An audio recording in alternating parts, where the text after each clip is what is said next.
CIET NCERT द्वारा प्रस्तुत है पाठ 10 अपूर्व अनुभव। पृष्ठ संख्या 75।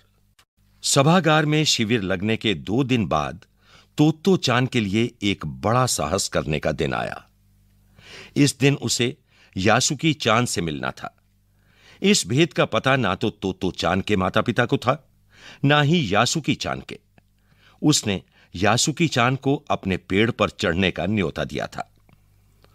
तोमोए में हर एक बच्चा बाग के एक एक पेड़ को अपने खुद के चढ़ने का पेड़ मानता था।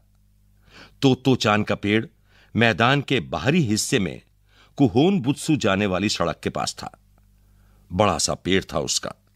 चढ़ने जाओ तो पैर फिसल फिसल जाते, पर ठीक से चढ़ने पर जमीन से कोई 6 फुट की ऊंचाई पर एक द्विशाखा तक पहुंचा जा सकता था। बिल्कुल किसी झूले सी आरामदेह जगह थी यह। पृष्ठ संख्या 76। तोत्तो चान अक्सर खाने की छुट्टी के समय या स्कूल के बाद ऊपर चढ़ी मिलती। वहां से वह सामने दूर तक ऊपर आकाश को या नीचे सड़क पर चलते लोगों को देखा करती थी। बच्चे अपने अपने पेड़ को निजी संपत्ति मानते थे। किसी दूसरे के पेड़ पर चढ़ना हो तो उससे पहले पूरी शिष्टता से माफ कीजिए, क्या मैं अंदर आ जाऊं, पूछना पड़ता था। यासुकी चान को पोलियो था, इसलिए वह ना तो किसी पेड़ पर चढ़ पाता था और ना किसी पेड़ को निजी संपत्ति मानता था। अतः तोत्तो चान ने उसे अपने पेड़ पर आमंत्रित किया था, पर यह बात उन्होंने किसी से नहीं कही, क्योंकि अगर बड़े सुनते तो जरूर डांटते। घर से निकलते समय तोत्तो चान ने मां से कहा कि वह यासुकी चान के घर डेनेन चोफू जा रही है। चूंकि वह झूठ बोल रही थी, इसलिए उसने मां की आंखों में नहीं झांका। वह अपनी नजरें जूतों के फीतों पर ही गड़ाए रही। रॉकी उसके पीछे पीछे स्टेशन तक आया। जाने से पहले उसे सच बताए बिना तोत्तो चान से नहीं रहा गया। मैं यासुकी चान को अपने पेड़ पर चढ़ने देने वाली हूं, उसने बताया। जब तोत्तो चान स्कूल पहुंची तो रेल पास उसके गले के आसपास हवा में उड़ रहा था। यासुकी चान उसे मैदान में क्यारियों के पास मिला। गर्मी की छुट्टियों के कारण सब सूना पड़ा था। यासुकी चान उससे कुल जमा 1 ही वर्ष बड़ा था, पर तोत्तो चान को वह अपने से बहुत बड़ा लगता था। जैसे ही यासुकी चान ने तोत्तो चान को देखा, वह पैर घसीटता हुआ उसकी ओर बढ़ा। उसके हाथ अपनी चाल को स्थिर करने के लिए दोनों ओर फैले हुए थे। तोत्तो चान उत्तेजित थी। वे दोनों आज कुछ ऐसा करने वाले थे जिसका भेद किसी को भी पता न था। वह उल्लास में ठिठियाकर हंसने लगी। यासुकी चान भी हंसने लगा। पृष्ठ संख्या 77। तोत्तो चान यासुकी चान को अपने पेड़ की ओर ले गई और उसके बाद वह तुरंत चौकीदार के छप्पर की ओर भागी, जैसा उसने रात को ही तय कर लिया था। वहां से वह एक सीढ़ी घसीटती हुई लाई। उसे तने के सहारे ऐसे लगाया जिससे वह द्विशाखा तक पहुंच जाए। वह कुर्सी से ऊपर चढ़ी और सीढ़ी के किनारे को पकड़ लिया। तब उसने पुकारा, ठीक है, अब ऊपर चढ़ने की कोशिश करो। यासुकी चान के हाथ पैर इतने कमजोर थे कि वह पहली सीढ़ी पर भी बिना सहारे के चढ़ नहीं पाया। इस पर तोत्तो चान नीचे उतर आई और यासुकी चान को पीछे से धकियाने लगी, पर तोत्तो चान थी छोटी और नाजुक सी। इससे अधिक सहायता क्या करती। यासुकी चान ने अपना पैर सीढ़ी पर से हटा लिया और हताशा से सिर झुकाकर खड़ा हो गया। तोत्तो चान को पहली बार लगा कि काम उतना आसान नहीं है जितना वह सोचे बैठी थी। अब क्या करे वह। यासुकी चान उसके पेड़ पर चढ़े। यह उसकी हार्दिक इच्छा थी। यासुकी चान के मन में भी उत्साह था। वह उसके सामने गई। उसका लटका चेहरा इतना उदास था कि तोत्तो चान को उसे हंसाने के लिए गाल फुलाकर तरह तरह के चेहरे बनाने पड़े। पृष्ठ संख्या 78। ठहरो, एक बात सूझी है। वह फिर चौकीदार के छप्पर की ओर दौड़ी और हर एक चीज उलट पुलट कर देखने लगी। आखिर उसे एक तिपाई सीढ़ी मिली जिसे थामे रहना भी जरूरी नहीं था। वह तिपाई सीढ़ी को घसीट कर ले आई तो अपनी शक्ति पर हैरान होने लगी। तिपाई की ऊपरी सीढ़ी द्विशाखा तक पहुंच रही थी। देखो, अब डरना मत, उसने बड़ी बहन की सी आवाज में कहा। यह डगमगाएगी नहीं। यासुकी चान ने घबराकर तिपाई सीढ़ी और पसीने से तरबतर तोत्तो चान की ओर देखा। उसे भी काफी पसीना आ रहा था। उसने पेड़ की ओर देखा और तब निश्चय के साथ पांव उठाकर पहली सीढ़ी पर रखा। उन दोनों को यह बिल्कुल भी पता न चला कि कितना समय यासुकी चान को ऊपर तक चढ़ने में लगा। सूरज का ताप उन पर पड़ रहा था, पर दोनों का ध्यान यासुकी चान के ऊपर तक पहुंचने में रमा था। तोत्तो चान नीचे से उसका एक एक पैर सीढ़ी पर धरने में मदद कर रही थी। अपने सिर से वह उसके पिछले हिस्से को भी स्थिर करती रही। यासुकी चान पूरी शक्ति के साथ जूझ रहा था और आखिर वह ऊपर पहुंच गया। हुर्रे! पर उसे अचानक सारी मेहनत बेकार लगने लगी। तोत्तो चान तो सीढ़ी पर से छलांग लगाकर द्विशाखा पर पहुंच गई, पर यासुकी चान को सीढ़ी से पेड़ पर लाने की हर कोशिश बेकार रही। यासुकी चान सीढ़ी थामे तोत्तो चान की ओर ताकने लगा। तोत्तो चान की रुलाई छूटने को हुई।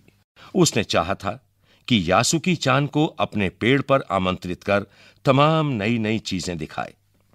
पृष्ठ संख्या 79। पर वह रोई नहीं। उसे डर था कि उसके रोने पर यासुकी चान भी रो पड़ेगा। उसने यासुकी चान का पोलियो से पिचकी और अकड़ी उंगलियों वाला हाथ अपने हाथ में थाम लिया। उसके खुद के हाथ से वह बड़ा था, उंगलियां भी लंबी थीं। देर तक तोत्तो चान उसका हाथ थामे रही, तब बोली, तुम लेट जाओ, मैं तुम्हें पेड़ पर खींचने की कोशिश करती हूं। उस समय द्विशाखा पर खड़ी तोत्तो चान द्वारा यासुकी चान को पेड़ की ओर खींचते अगर कोई बड़ा देखता तो वह जरूर डर के मारे चीख उठता। उसे वे सच में जोखिम उठाते ही दिखाई देते। पर यासुकी चान को तोत्तो चान पर पूरा भरोसा था और वह खुद भी यासुकी चान के लिए भारी खतरा उठा रही थी। अपने नन्हे नन्हे हाथों से वह पूरी ताकत से यासुकी चान को खींचने लगी। बादल का एक बड़ा टुकड़ा बीच बीच में छाया करके उन्हें कड़कती धूप से बचा रहा था। काफी मेहनत के बाद दोनों आमने सामने पेड़ की द्विशाखा पर थे। पसीने से तरबतर अपने बालों को चेहरे पर से हटाते हुए तोत्तो चान ने सम्मान से झुककर कहा, मेरे पेड़ पर तुम्हारा स्वागत है। पृष्ठ संख्या 80। यासुकी चान डाल के सहारे खड़ा था। कुछ झिझकता हुआ वह मुस्कुराया। तब उसने पूछा, क्या मैं अंदर आ सकता हूं? उस दिन यासुकी चान ने दुनिया की एक नई झलक देखी जिसे उसने पहले कभी न देखा था। तो ऐसा होता है पेड़ पर चढ़ना, यासुकी चान ने खुश होते हुए कहा। वे बड़ी देर तक पेड़ पर बैठे बैठे इधर उधर की गप्पें लड़ाते रहे। मेरी बहन अमेरिका में है, उसने बताया है कि वहां एक चीज होती है, टेलीविजन। यासुकी चान उमंग से भरा बता रहा था। वह कहती है कि जब वह जापान में आ जाएगा तो हम घर बैठे बैठे ही सूमो कुश्ती देख सकेंगे। वह कहती है कि टेलीविजन एक डिब्बे जैसा होता है। तोत्तो चान उस समय यह तो न समझ पाई कि यासुकी चान के लिए, जो कहीं भी दूर तक चल नहीं सकता था, घर बैठे चीजों को देख लेने के क्या अर्थ होंगे। वह तो यही सोचती रही कि सूमो पहलवान घर में रखे किसी डिब्बे में कैसे समा जाएंगे। उनका आकार तो बड़ा होता है, पर बात उसे बड़ी लुभावनी लगी। उन दिनों टेलीविजन के बारे में कोई नहीं जानता था। पहले पहल यासुकी चान ने ही तोत्तो चान को उसके बारे में बताया था। पेड़ मानो गीत गा रहे थे और दोनों बेहद खुश थे। यासुकी चान के लिए पेड़ पर चढ़ने का यह पहला और अंतिम मौका था। लेखक तेत्सुको कुरियानागी। अनुवाद पूर्वा याज्ञिक कुशवाहा। पाठ के बारे में। तोत्तो चान विश्व साहित्य की एक अमूल्य निधि है जो मूलतः जापानी भाषा में लिखी गई है। इसका अनुवाद विश्व की कई भाषाओं में हो चुका है। यह एक ऐसी अद्भुत पाठशाला और उसमें पढ़ने वाले बच्चों की कहानी है जिनके लिए रेल के डिब्बे कक्षाएं थीं, गहरी जड़ों वाले पेड़ पाठशाला का गेट, शाखा बच्चों के खेलने के कोने। इस अनोखे स्कूल के संस्थापक थे श्री कोबायाशी। लेखिका स्वयं इस स्कूल की छात्रा थीं। उन्हीं के बचपन के अनुभवों पर आधारित है पुस्तक तोत्तो चान का यह अंश, अपूर्व अनुभव। पृष्ठ संख्या 81। प्रश्न अभ्यास। पाठ से प्रश्न 1। यासुकी चान को अपने पेड़ पर चढ़ाने के लिए तोत्तो चान ने अथक प्रयास क्यों किया? लिखिए। प्रश्न 2। दृढ़ निश्चय और अथक परिश्रम से सफलता पाने के बाद तोत्तो चान और यासुकी चान को अपूर्व अनुभव मिला। इन दोनों के अपूर्व अनुभव कुछ अलग अलग थे। दोनों में क्या अंतर रहे? लिखिए।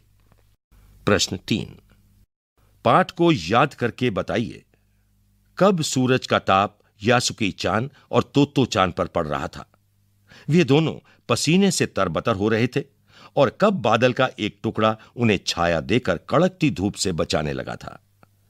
आपके अनुसार इस प्रकार परिस्थिति के बदलने का कारण क्या हो सकता है? प्रश्न 4।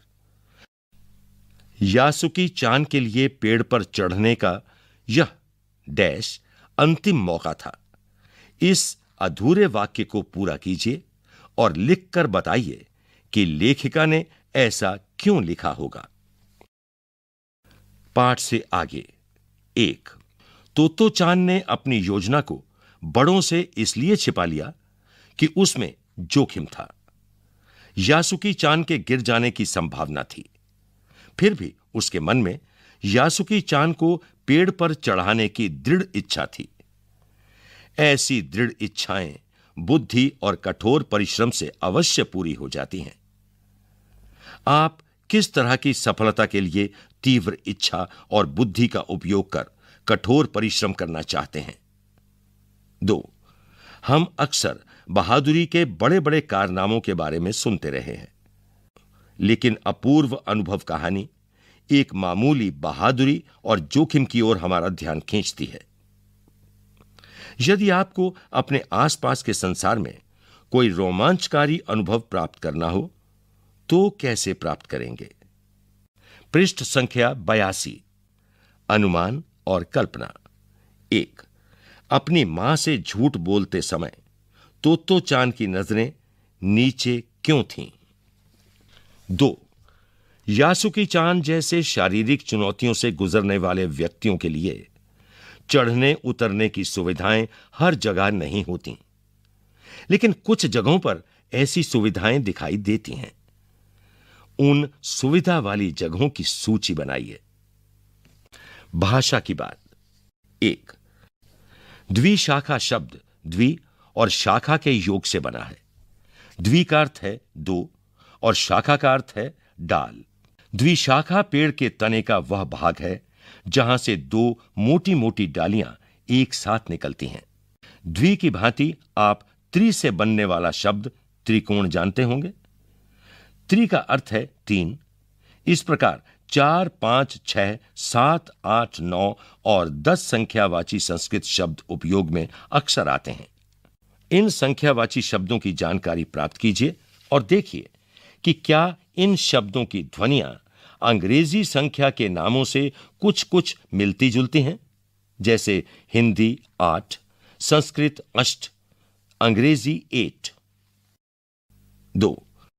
पाठ में ठिठियाकर हंसने लगी, पीछे से धकियाने लगी जैसे वाक्य आए हैं। ठिठियाकर हंसने के मतलब का आप अवश्य अनुमान लगा सकते हैं। ठी ठी ठी हंसना या ठट्ठा मारकर हंसना बोलचाल में प्रयोग होता है। इनमें हंसने की ध्वनि के एक खास अंदाज को हंसी का विशेषण बना दिया गया है। साथ ही ठिठियाना और धकियाना शब्द में आना प्रत्यय का प्रयोग हुआ है। इस प्रत्यय से फिल्माना शब्द भी बन जाता है। आना प्रत्यय से बनने वाले 4 सार्थक शब्द लिखिए। अभी आप सुन रहे थे ये पाठ। प्रस्तुति CIET